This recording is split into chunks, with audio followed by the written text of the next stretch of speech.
it's a real honor to be here today, commemorating D-Day with the Tamworth Legion.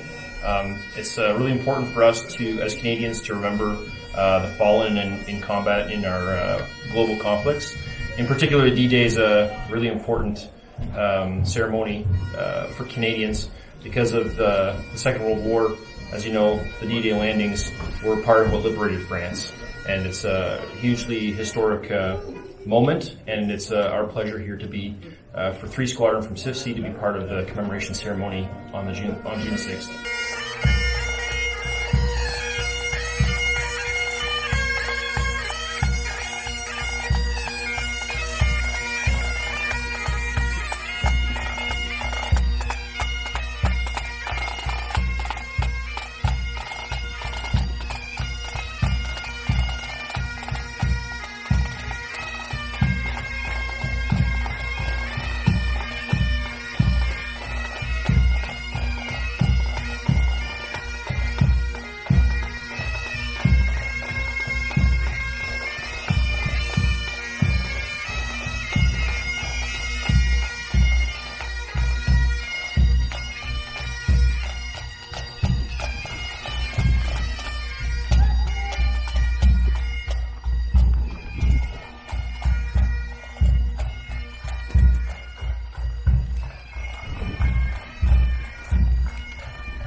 Sacrifice will ever inspire us to labor on, to the end that those who survive and need our aid may be assured of assistance, and that the country in which we live and for which they died may ever be worthy of the sacrifice they made.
From D-Day veteran Alex Adair, in memory of 63 of his fallen comrades of the Queen's Own Rifles of Canada who lost their lives June 6, 1944. World War veteran Ben Eby, escorted by Reverend Ian Ritchie.